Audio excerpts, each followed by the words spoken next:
أعوذ بالله من الشيطان الرجيم بسم الله الرحمن الرحيم فكلوا مما ذكر اسم الله عليه إن كنتم بآياته مؤمنين۔ سورت کا دوسرا حصہ شروع ہو رہا ہے۔ ہمارا آج کا سبق تھوڑا مختصر ہوگا، البتہ ہم اس کے اندر بنیادی باتیں سمجھیں گے۔ ایک نیا مضمون شروع ہو رہا ہے۔ مضمون پیچھے سے مل رہا ہے، ویسے مل رہا ہے کہ پیچھے نفی شرک اعتقادی تھا، یعنی اللہ کی وہ نافرمانی جو اعتقاداً ہوتی ہے، پیچھے اس کا ذکر تھا۔ اب یہاں سے اس قسم کے شرک اور اس قسم کی نافرمانی کا ذکر ہے جو کہ عمل سے تعلق رکھنے والی ہے، جس کا اظہار عمل سے ہوتا ہے، جس کا اظہار انسان اپنے اعمال معمولات سے کرتا ہے۔ اس میں اللہ رب العزت نے جو سب سے پہلے چیز ذکر کی تو کیا فَكُلُوا مِمَّا ذُكِرَ اسْمُ اللَّهِ عَلَيْهِ، فَكُلُوا پس کھاؤ، مما ان چیزوں میں سے، ذُكِرَ اسْمُ اللَّهِ عَلَيْهِ جس کے اوپر اللہ کا نام لیا گیا ہو، ان کنتم بآیاتہ مؤمنین اگر تم اس کی آیتوں پر ایمان لانے والے ہو۔ دیکھیں جی، کھانے پینے کا تعلق ایمان سے جوڑ دیا کہ کھانے پینے سے ایمان پر اثر پڑتا ہے۔ جو ہم کھائیں گے، جو ہم استعمال کریں گے، اس سے ایمان پر اثر ضرور ہوگا۔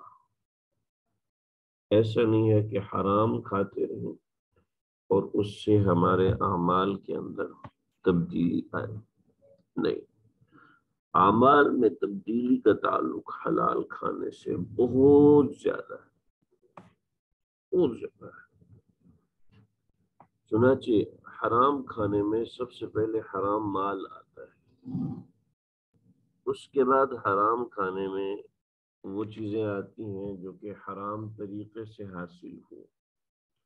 حرام کھانے میں اس کے بعد وہ چیزیں آتی ہیں کہ وہ گوشت جو کہ حرام طریقے سے ذبح کیا گیا یا حرام طریقے سے حاصل کیا گیا ہو۔ یہ اس قدر اہم اور اس قدر ضروری بحث ہے کہ جس کے اوپر بڑی توجہ کی ضرورت ہے۔ بطور مثال مال آ گیا، ٹھیک ہے، اب وہ مال کیسے آیا ہے؟ وہ مال بطور وراثت آیا ہے۔ وہ وراثت لینا آپ کے لیے جائز تھا یا ناجائز تھا؟ ٹھیک ہے، اس کو دیکھا جائے گا۔ وراثت کے اندر بہنوں کا حصہ ہے، وراثت کے اندر دوسرے چھوٹے بھائیوں کا حصہ ہے، لیکن ان کو حصہ نہیں دیا گیا، تو اس کا مطلب ہے آپ حرام کھا رہے ہیں۔ اس سے آپ کے ایمان پہ بہت برا اثر پڑے گا، اور بہت ہی کوئی بڑا اثر پڑنے والا ہے آپ کے ایمان کے اوپر، کہ آپ کے پاس مال آیا حرام طریقے سے آیا۔ آپ کے پاس، ہمارے پاس گوشت آیا، کوئی کھانے کی چیز آئی، ٹھیک ہے، وہ کھانے کی چیز حلال طریقے سے آئی ہے، حرام طریقے سے آئی، ٹھیک ہے، اس کا دیکھا جانا مومن کے لیے نہایت ضروری ہے، بہت ہی ضروری ہے۔ تو یہ بات یاد رکھیے، ہمارے ہاں حرام اور حلال کے اوپر کوئی ایسی خاص توجہ نہیں دی جاتی ہے، کیونکہ ہم پاکستان میں رہتے ہیں، لہٰذا ہمیں اتنی زیادہ اس کی پرواہ نہیں ہوتی۔ جو بھی کسائی وغیرہ گوشت بناتے ہیں ہم اس کو استعمال کر لیتے ہیں، لیکن بیرون ممالک کے لوگ جو ہیں ان کو اس بات پہ بہت احتیاط کی ضرورت ہے۔ اور ماشاءاللہ بہت سے ایسے مسلمان ملے ہیں جن کو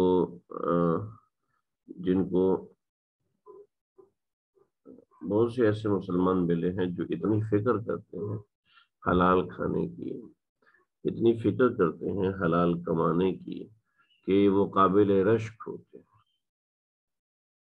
چنانچہ غیر ممالک کے اندر بہت سی ایسی چیزیں ہیں جو کہ ملتی ہیں، اور ایسی ملتی ہیں کہ خاص طور پہ ذبیحہ کے حوالے سے، چونکہ وہاں پر مین پاور بہت کم ہوتی ہے، مشینی پاور بہت زیادہ ہوتی ہے، تو وہاں پر جھٹکے کا گوشت استعمال کیا جاتا ہے۔ جھٹکے کے مختلف طریقے، میں نے اس کے اوپر پورا کورس کیا ہے۔ یہ لگے ہمارے استاد بتا رہے تھے کہ ایک دن ملک کے اندر گئے اور وہاں انہوں نے ایک قصائی رکھا ہوا ہے جو کہ صبح سے لے کے شام تک جانور ذبح کرتا ہے، اور جو جانور ذبح کرتا ہے تو جانور ذبح کرنے کے ساتھ ہم نے دیکھا اس نے سر پہ ٹوپی بھی رکھی ہے، اس نے داڑھی بھی رکھی ہوئی ہے، اور سارے لوگ دیکھتے ہیں کہ جناب انہوں نے کوئی مسلمان آدمی کو اپنے پاس رکھا ہوا۔ تو میں ان کے پاس گیا اور میں نے ان سے کہا کہ ماشاءاللہ آپ کا حلیہ، آپ کا یہ سب بالکل مسلمانوں والا نظر آ رہا ہے، تو آپ مسلمان ہیں؟ اس نے کہا جی الحمدللہ، جی میں مسلمان ہوں۔ تو کہنے لگے کہ ہمارے پیغمبر کا نام کیا ہے؟ ہمارے پیغمبر کا نام تو عیسیٰ ہے۔ پتہ چلا کہ وہ بظاہر تو شکلاً کمپنی والوں نے مسلمان رکھا تھا، لیکن اس کا ڈریس کوڈ یہ بنا دیا کہ یہ تم نے یہ رکھنا ہے تاکہ مسلمان ہمارا گوشت خرید سکیں۔ لیکن بعد میں پتہ چلا کہ وہ لوگوں کو دھوکہ دینے کے لیے انہوں نے رکھا تھا، اور اس کو نہ کوئی تعلیم دی اور نہ مسلمان بنایا، اور نہ یعنی اس کو پتہ ہی نہیں تھا۔ تو بیرون ممالک میں اس طریقے سے بڑے دھوکے ہوتے ہیں، چنانچہ بعض جگہوں پر ایسا گوشت ٹن پیک ملتا ہے جس کے اوپر لکھا ہوتا ہے مذبوح علی طریقۃ الاسلام۔ اس کا مطلب ہے کہ اسلامی طریقے سے ذبح کیا ہوا، عربی میں لکھا ہوتا ہے، انگریزی میں بھی لکھا ہوتا ہے، تاکہ یہ لوگ اس کو خریدیں۔ اور حیرت کی بات ہے کہ یہی ٹیگ جو ہے وہ مچھلی کے اوپر بھی لگا ہوتا ہے، حالانکہ مچھلی تو ذبح کرنے کی ضرورت ہی نہیں ہے۔ تو یہ بڑی اہم چیز ہے۔ کفار نے در منصور میں بھی ایک روایت ہے، یہ میں نے لکھی ہوئی ہے، وہ روایت میں نے نہیں لکھی، بہت طویل ہو جائے گا، ابن کثیر میں ایک روایت ہے۔ در منصور میں روایت ہے کہ یہودیوں نے نبی اکرم صلی اللہ علیہ وسلم سے سوال کیا کہ بھئی یہ کیا ہے کہ جو آپ اپنے ہاتھ سے ذبح کرتے ہیں اس کو تو آپ حلال سمجھتے ہیں، اور جس کو اللہ تعالیٰ نے مارا ہے یعنی جس کو آپ خود اپنے ہاتھ سے مارتے ہیں اس کو آپ حلال سمجھتے ہیں، اور جس کو اللہ نے مارا ہے یعنی کہ مردار اس کو آپ حرام سمجھتے ہیں۔ تو اللہ کا مارا وہ تو زیادہ حلال ہونا چاہیے، یعنی جو اپنی موت مر گیا اس کا مطلب ہے وہ اللہ نے مارا ہے تو وہ زیادہ ہونا چاہیے۔ تو اس بات کا کہ جواب میں یہ آیت نازل ہوئی، ٹھیک ہے۔ ہم اپنے ہاتھ سے ذبح کرنے کو یہ نہیں کہتے کہ وہ حلال ہے، بلکہ وہ اللہ کے نام سے ذبح ہوا ہے۔ جب وہ اللہ کے نام سے ذبح ہوا ہے تو اس میں یہ بات بڑی اہم ہے، یہ بات بڑی اہم ہے کہ وہ اللہ کے نام سے ذبح ہوا ہے، ٹھیک ہے۔ جو جانور اپنی موت مر گیا وہ تو اللہ کے نام پر یا اس کے علاوہ کسی اور چیز پر تو کچھ بھی نہیں، کیونکہ وہ بغیر کسی نام سے ذبح، اس کی جان بغیر کسی نام کے نکلی ہے، اور یہ اللہ کے نام پہ ذبح ہوا ہے، اس کے احکامات بھی الگ ہوں گے، اس کے معاملات اور معمولات بھی الگ ہوں گے۔ تو یہاں 3 قسم کی باتیں ذکر کی گئی، میں نے یہاں پہ لکھا ہے۔ پہلا، کھانے کا تعلق عدم ذبح سے ہے، جیسے فَكُلُوا مِمَّا ذُكِرَ اسْمُ اللَّهِ عَلَيْهِ إِن كُنتُم بِآيَاتِهِ۔ دوسرا، عدم ذکر اللہ عند الذبح، یعنی اللہ کا نام لیے بغیر کسی جانور کا ذبح ہونا، یہ اگلی آیت کے اوپر ہے، وَمَا لَكُمْ أَلَّا تَأْكُلُوا مِمَّا ذُكِرَ اسْمُ اللَّهِ عَلَيْهِ، ٹھیک ہے، یہ اگلی آیت کے اوپر ہے۔ پھر اس کے بعد وَلَا تَأْكُلُوا مِمَّا لَمْ يَذْكُرِ اسْمَ اللَّهِ، لم يذکر اسم اللہ، ٹھیک ہے جی، یہ ذکر غیر اللہ، جہاں ذکر غیر اللہ ہو یعنی اللہ کا نام نہ ہو تو وہاں کے بارے میں یہ تیسری آیت کے اندر بیان آیا ہے۔ تو یہاں سے ایک عملی حوالے سے باب شروع ہوا، 117 نمبر آیت تک شرک اعتقادی ہے، اور اس کے بعد شرک عملی، یعنی جو شرک عملی کیا کرتے ہیں حضرات، ان کے سوالوں کا جواب ہے، ان کے متعلقات ہیں، اور ان کے مطابق چیزوں کا اللہ رب العزت نے ذکر کیا ہے۔ تو سب سے پہلے جو جانور ذبح نہیں ہوا اس کو تم نے نہیں کھانا، جو ذبح ہوا اللہ کے نام پر اس میں سے تم کھاؤ، ان کنتم مومنین، اگر تم مومن ہو۔ دیکھیں جی، مجھے اچھے سوال بڑے پسند ہیں، جو لوگ اچھے سوال کرتے ہیں مجھے اس سے بڑی مناسبت محسوس ہوتی ہے کہ ماشاءاللہ یہ سمجھنے کی کوشش کر رہے ہیں۔ آج بھی ماشاءاللہ میری طبیعت بڑی خوش ہوئی کہ ایک صاحب نے بڑا اچھا سوال کیا مجھ سے، اور اس سے علم میں بھی اضافہ ہوتا ہے، فائدہ بھی ہوتا ہے۔ میں نے وَلَوْ أَنَّنَا نَزَّلْنَا إِلَيْهِمُ الْمَلَائِكَةَ 2 دن پہلے کا جو سبق ہے اس میں بتایا تھا کہ ایمان تو نام ہی غیب پر ایمان لانے کا نا، تو ایمان نام ہی غیب پر ایمان لانے کا ہے، تو لہٰذا ان لوگوں کا امتحان ہی نہیں ہوگا اگر اللہ رب العزت ہر چیز ان کے اوپر دکھا دے۔ تو اس بات کو انہوں نے سمجھا اور سمجھ کے بڑا اچھا سوال کیا کہ ہندو لوگ، عیسائی لوگ، وہ بھی تو کہتے ہیں کہ ایمان بن غیب لے کے آؤ، یعنی اس بت کے اوپر دودھ ڈالو، اس بت کے اوپر دودھ ڈالو تو تمہاری مراد پوری ہوگی، تو یہ غیب پر ایمان ہے، ٹھیک ہے۔ اس بت کے سامنے منت رکھو، اس کے قدموں میں تم گندم رکھو تو دیکھ لینا تمہاری منت کیسے پوری ہوتی ہے، ٹھیک ہے۔ تو اصل میں یہ جو ہندوؤں کا عقیدہ ہے، اسی طریقے سے عیسائی کہتے ہیں جیزس کے سامنے آ کے ہاتھ جوڑو اور اس کے بعد تم چلے جاؤ، دیکھنا تمہارا کام کیسے پورا ہوگا۔ اصل میں یہ ایمان بالغیب نہیں ہے، ٹھیک ہے، یہ توہمات ہے، ٹھیک، یہ ایک آپ کا نظریہ اور سوچ ہے، ایک آپ کا اعتقاد ہے کہ ہم ایسا کریں گے تو ہو جائے گا، یہ ایک سوچ ہے، ٹھیک ہے، یہ ایمان نہیں ہے، ٹھیک ہے۔ ایمان یہ ہوتا ہے کہ ہم نے فلاں کو ماننا ہے۔ یہاں تو آپ کہتے ہیں یہ کرو گے تو یہ ہوگا، یہ کرو گے تو یہ ہوگا، اس کا تعلق یعنی آپ اپنے ایمان کو مشروط بشرط، یعنی کنڈیشنل ایک چیز اپنے سامنے رکھ رہے ہیں۔ یہاں پر جو ہم ایمان بالغیب کی بات کرتے ہیں یہ کنڈیشنل نہیں ہے، یہ ریجڈ ہے کہ بھئی ایسا ہی ہے، بس کام ہو یا نہ ہو، اللہ وحدہ لا شریک ایک ذات ہے، بس۔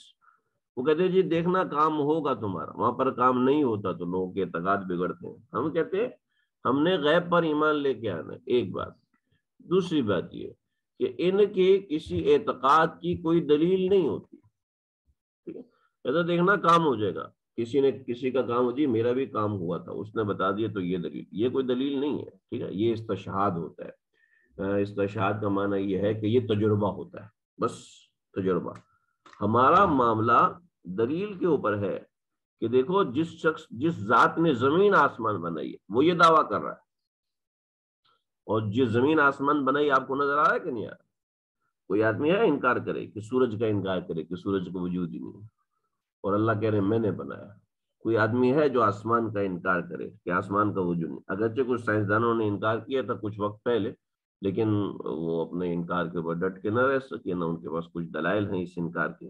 ہمارے پاس دلائل ہیں ایمان بالغیب کے، ہمارے پاس اور اعتقاد بالغیب جو ہندو رکھتے ہیں اس کے اوپر کوئی دلیل نہیں ہے، کوئی دلیل نہیں ہے، نہیں بدھ کی طرف سے کوئی پیغام نہیں، بدھ کا کوئی پیغمبر اور پیغمبر نہیں، اللہ رب العزت کے پیغمبر بھی ہیں اور اللہ رب العزت کا پیغام بھی ہے، اللہ رب العزت کی طرف سے احکامات۔